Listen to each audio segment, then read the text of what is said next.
izina rikunda kugarukaho umunsi ku munsi mu Rwanda ndetse no hanze yarwo. Kubera ubuhanga n'ubushishozi, kuririmba neza bituma abantu benshi birengagiza nkana amadini basengeramo atabemerera kujya mu materaniro yabo badahuje ukwemera, bakisanga barimo kubyina ndetse bayagaye cyane, udasize no gusubiramo zimwe mu ndirimbo ze zikunzwe n'abatari bake hanze aha ngaha. Uyu muhanzi w'icyamamare umaze guca uduhigo tutabarika mu ruhando rw'umuziki nyarwanda, by'umwihariko mu njyana ya gospel, cyane ko aribyo azwiho cyane, nubwo hari n'izindi mpano nyinshi afite kandi zigirwa na bake muri ino si ituye abazima. Harimo nko gucuranga ibicurangisho bigiye bitandukanye, aho twavuga nka gitari, ingoma, tutibagiwe ndetse na piano. Uyu mu gihe gito amaze akora umuziki mu Rwanda, ari mu bahanzi bake bamaze guhura na nyakubahwa Perezida wa Repubulika y'u Rwanda Paul Kagame, amaze kuzuza kandi BK Arena inshuro ebyiri zose, aho twavuga ko biri mu bintu abahanzi bo mu Rwanda batamenyereweho. Mu bitaramo byo kumurika alubumu ze ebyiri, aho yabikoze bigatungura abantu benshi. Wibutsa ko kandi BK Arena yuzuzwa n'abantu ibihumbi 10 by'abantu iyi myanya yose yicawemo. Aha twavuga ko yamenyekanye cyane mu mwaka wa 2014 ku ndirimbo yise Number One, ari nayo yaririmbye bwa mbere, akaririmba n'indi yitwa Ku Migezi, ndetse akaza gukomeza aho yaje kuririmba n'izindi ndirimbo ziri mu rurimi rw'Igiswahili, aho twavuga nk'iyo yise Ni Nasiri. Iyi ndirimbo yanatumye amenyekana cyane cyane mu isi y'abavuga ururimi rw'Igiswahili ku isi nzima, dore ko ari na benshi kurusha abavuga Ikinyarwanda. Ibi bikaba bimaze no kumuhesha ibihembo byinshi bigiye bitandukanye, haba mu Rwanda ndetse no hanze y'u Rwanda. Aha niho benshi bahera bibaza rero ati se uyu musore ukiri muto ugaragara nk'uwitonda mu buzima bwe bwa buri munsi, ese ubundi ni muntu ki, abayeho ate, akora iki, inyuma y'umuziki akunda iki mbese? Ndetse bigaragara ko umuziki ari nawe yihebeye. Ese nyuma yo kuvana impamyabushobozi yo ku rwego rwa kabiri rwa kaminuza mu bijyanye na farumasi mu gihugu cy'Ubuhinde, ariko ubu akaba abifata nk'aho nta cyabaye, aho yaje gusanga umuhamagaro wo kuririmbira Imana nk'uko abivuga warakuze kuruta uwo guha abantu imiti mu mafarumasi. Aho uri ni kuri Venus Today, uhawe ikaze nanone. Niba utarakora subscribe, uyu ni wo mwanya mwiza wo gukora subscribe, kandi ugasangiza n'abandi iki kiganiro, ukora like ndetse ukanakora na share. Ikaze. Uyu amazina ye bwite ni Israel Mbonyicyambu, akaba yaravutse tariki 10 Gicurasi umwaka w'1990. Nawe ubwo uri kunyumva ubu byakoroha kumenya imyaka afite kugeza ubu ngubu. Akaba yaraboneye izuba muri RD Congo mu ntara ya Kivu y'Amajyepfo. Akaba ariho n'umuryango we wari utuye mu buzima busanzwe. Uyu ni umwana wa gatatu mu muryango w'abana 7, abakobwa 4 n'abahungu 3. Iyo abashiga impamvu yahinduye izina akita Israel Mbonyi aho kwitwa Mbonyicyambu Israel, avuga ko ari uko yabonye iri zina rizaba ari rirerire byazajya bigora abantu bamuvuga cyangwa bamuhamagara. Mu mwaka w'1997 abagize umuryango we ndetse nawe byabaye ngombwa ko bimuka bava muri RD Congo baza gutura mu Rwanda. Iki gihe Israel yari afite imyaka 5 yonyine y'amavuko, ariko iyo abari iyi nkuru uba wumva ko abizi neza nk'ibyabaye ako kanya. Bakigera mu Rwanda bahise batura mu mujyi wa Kigali mu gace ka Kimisagara, nk'aho bidatinze kubera impamvu z'akazi papa we yakoraga, uyu mwana wari ukitwa Israel Mbonyicyambu we n'ababyeyi be na bene nyina baje kwimukira i Musanze ahitwaga mu Ruhengeri icyo gihe, aho papa w'uyu mwana Mbonyicyambu yakoraga mu rukiko rwo mu Ruhengeri. Israel Mbonyicyambu yatangiye amashuri abanza. Abandi bana bose bari bamaze kugeza ikigero cy'ubukure kigenga igihe umwana agomba gutangira ishuri ribanza mu Rwanda. Atangirira aho mu Ruhengeri. Bidateye kabiri papa we baje kongera kumwimura, uyu mwana arongera yisanga mu mujyi wa Kigali. Gusa aho ntabwo bagiye gutura Kimisagara, ahubwo bakomeje mu gace ka Kimironko, ubu kabarizwa mu karere ka Gasabo.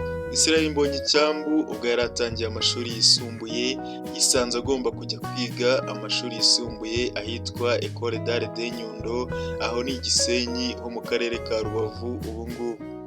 Nk'uko mubizi iri ni ishuri ryahoze ryigamo abanyeshuri biga umuziki ndetse n'ubugeni. Israel we rero yari agiye kwiga bisanzwe nk'abandi bana bajya kwiga ubumenyi busanzwe butarimo umwihariko runaka. Arangije icyiciro cya mbere cy'amashuri yisumbuye ku Nyundo, yaje gukomereza kuri Ecole de Sciences i Butare. Umwana wari ufite inzozi rero kandi washakaga kuzaba umuntu ukomeye mu gihe kizaza, asoje amashuri yisumbuye abifashijwemo n'ab'umuryango we, yaje gukomereza mu gihugu cy'Ubuhinde kwiga kaminuza mu bijyanye n'imiti cyangwa se ibyo twakwita ibijyanye na farumasi, aho yaje kuhavana impamyabushobozi y'icyiciro cya kabiri cya kaminuza Bachelor's Degree, aho umwana wakuze yumva agomba kuzaba umupilote, byarangiye inzozi ze atazikabije yisanga afite impamyabushobozi yo mu buganga. Israel Mbonyi mu rugendo rwe rw'amashuri no mu gukura kwe, akaba yari umwana ubarizwa mu makorali cyane ko yari azi kuririmba neza afatanyije n'abandi, ndetse akaba yari yarihaye cyangwa se yihariye n'ubuhanga mu bijyanye no kwandika indirimbo, aho izo yandikaga zose yaziheraga korali, cyane ko igitekerezo cyo kuba umuhanzi ku giti cye byari bitaramuzamo, nubwo yakundaga umuziki ku kigero gitangaje, aho bigaragazwa n'ubumenyi yari afite ku bijyanye no gucuranga ibikoresho by'umuziki nka gitari ndetse n'ingoma. Ibi ni nabyo byatumye ajya kwihugura mu bijyanye no gucuranga by'umwuga mu itorero rya Restoration Church, ari naryo yabarizwagamo kugeza icyo gihe. Avuga ko byamugoye mu itangira, ariko bitewe n'urukundo yakundaga gucuranga, imbogamizi zose yahuriyemo nazo yabashije kuzigobotora, maze abasha kumenya gucuranga neza nk'uko yabishakaga. Bikaza kurangira amenye gucuranga ibyo yashakaga byose akabimenya nk'uko twabivuze hejuru. Nyuma nibwo abantu bakomeje kumubwira ko aramutse abishatse yavamo umuririmbyi mwiza, kuko abari hafi ye babonaga ibisabwa byose ngo umuntu abe umuhanzi. Israel Mbonyi yari abyujuje byose, nta na kimwe kivuyemo. Aha ni naho bamwe bafite n'impano yo guhanura babicishaga mu mpanuro cyangwa se mu bahanuzi nk'uko nawe abivuga. Iki gitutu n'imbaraga byavaga mu bamukikije, ibyo byatumye afata umwanzuro wo kuririmba ku giti cye. Aha tugeze ni muri 2014. Israel Mbonyi yinjiye mu muziki ahita asohora indirimbo ze za mbere zirimo nka Uri Number One, Yankuyeho Urubanza, Ku Migezi ndetse n'izindi nyinshi. Izi ndirimbo zarakunzwe ku buryo budasanzwe, aho bamwe wasangaga ari nazo bitabiraho kuri telefone zabo. Aha niho bamwe bamenyereye iby'umuziki bari bamaze kubona ko hagiye kuza igitangaza cy'umuhanzi muri Afurika mu ndirimbo zo kuramya no guhimbaza Imana. Bidatinze uwo mwaka yasohoye indirimbo ya mbere, ni nawo mwaka yahise ashyira alubumu ye ya mbere hanze, ayitirira indirimbo yitwa Uri Number One. Iyi alubumu yaje kumutungura bijyanye n'urukundo abantu bayakiranye, ikaba yari alubumu igizwe n'indirimbo 8. Uyu mwaka ukaba waramubereye umwaka udasanzwe cyane atazigera yibagirwa mu buzima bwe, ko abivuga uyu munsi. Gukunda umurimo w'Imana rero no gukunda kuririmba, akabifashwamo no gusenga cyane, yaje gusanga nta kindi yakora ngo akibangikanye no kuramya no guhimbaza Imana mu ndirimbo. Aribwo yahise afata umwanzuro wo gukomeza kuririmba, akaza no gutangira umushinga wa kabiri wa alubumu ya kabiri mu mwaka wa 2015. Iki gihe yakoze indirimbo nyinshi kandi ziryoheye amatwi, twavuga nk'Umusirikare, akaza no guhita asohora alubumu ya kabiri igizwe n'indirimbo enye. Iyi alubumu ikaba ariyo yashyize itandukaniro hagati y'umuziki wo kuramya no guhimbaza Imana wari umenyerewe mu Rwanda ndetse n'umushya wari umaze kuzanwa na Israel Mbonyi. Ntago yacitse intege, kuko mu mwaka wa 2016 yakomeje kubwiriza ubutumwa abunyujije mu bihangano bye. Indirimbo aho muri uno mwaka ariho hantu cyangwa se abantu bo hanze y'igihugu cy'u Rwanda batangiye kumumenya cyane. Aha muri 2016 nabwo yasohoye alubumu nshya, ikaza itandukanye n'uburyo yari asanzwe abikoramo, kuko yayisohoye binyuze mu gitaramo yari yise Mbwira Live Concert. Akaba yaraboneyeho kuririmbana cyangwa se kuririmbira abakunzi be bari bitabiriye igitaramo indirimbo 10 zose zari ziri kuri ino muzingo w'indirimbo yari ari kumurika, zose akaba yaraziririmbiye abakunzi be. Niba ujya wumva indirimbo za Israel Mbonyi, wumva ko akunda kwifashisha imirongo ya Bibiliya mu myandikire ye, akaba avuga ko birimo no mu bimufasha kuba akundwa n'abatari bake kuri iyi si, kuko yifashisha imirongo ya Bibiliya mu kwandika indirimbo. Nyuma yo gusohora ino alubumu ya gatatu, akabona ko abantu bayikunze, n'izindi alubumu zakurikiyeho zose akaba ari wo mujyo yahise atangira kujya akurikiza kugeza na n'ubu ngubu ariko akibikora. Aho mu mwaka wa 2017 nabwo yashyize hanze indi alubumu igizwe n'indirimbo 12. Bivuze ko uyu musore ari umwe mu bahanzi b'abakozi bakunda akazi bakora, ntabwo naterwa imijugujugu. Aho buri mwaka usanga asohora alubumu kandi iriho indirimbo nyinshi koko. Muri 2018 nanone yarongeye ashyira indi alubumu hanze ayita Mbwira. Yanayitiriye indirimbo ye n'ubundi yitwa Mbwira, yabarizwaga kuri ino alubumu, aho yari igizwe n'indirimbo 9 zose. Mu mwaka wa 2019 yashyize indi alubumu ya gatandatu hanze, yaje kuyita Intashyo, ikaba yari igizwe n'indirimbo 8. Ariko nyuma gato kubw'ingaruka za COVID-19 muri 2020, Israel Mbonyi akaba atarigeze ashyira indi alubumu ahagaragara.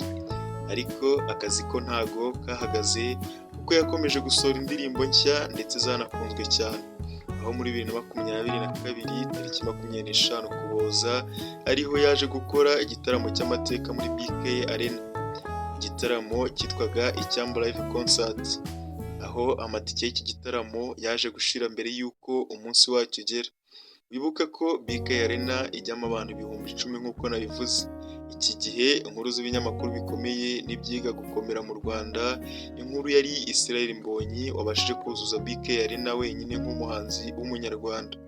Ibi yaje kubisubiramo tariki 25 Ukuboza muri 2023. Gusa aho ntiyari wenyine, kuko yari yanatumiye ibindi byamamare bamwe bita ko baririmba indirimbo z'isi. Israel Mbonyi yakoze ibitaramo bitandukanye ku isi muri rusange. Twavuga nk'icyo yakoreye muri Israel, aho yahuriyeyo n'umuhanzi ukomeye cyane nka Abraham, aho banaje kuririmbana indirimbo ya Bob Marley yitwa One Love. Ikindi kandi yagiye yifashishwa muri gahunda z'igihugu nk'umuhanzi ukunzwe, nk'aho mu rugendo rwari rwise Twende Jerusalem, aho muri uru rugendo rwari rwateguwe mu rwego rwo kuzamura umubano hagati ya Israel n'u Rwanda. Israel Mbonyi nawe yari ari mu bifashishijwe, nubwo rutaje kuba bitewe n'icyorezo cya COVID-19. Israel Mbonyi kandi akaba amaze gutwara ibihembo bitandukanye birimo nka The New York Times Magazine Award, African Gospel Music Award ndetse na Jerusalem Peace Prize. Ndetse no muri 2023 yaje kuba umuhanzi wa gospel w'umwaka mu Rwanda. Akaba kandi ari umwe mu bahamya b'uko umuziki wo kuramya no guhimbaza Imana watunga umuntu, aho umuziki umwinjiriza agatubutse binyuze kuri social media cyane cyane nka YouTube, aho yinjiza hagati y'ibihumbi 20 by'amadolari y'Amerika n'ibihumbi 100 by'amadolari y'Amerika ku kwezi. Dusoza nagira ngo nkubwire ko Israel Mbonyi nta mugore afite, nta n'umukunzi afite nk'uko abyivugira, akaba afite uburebure bwa 1 na santimetero 72. Wakoze kudukurikira, ushobora kuduha inyunganizi y'icyo wumva twazaganiraho muri komenti, kandi ntiwibagirwe gukora subscribe.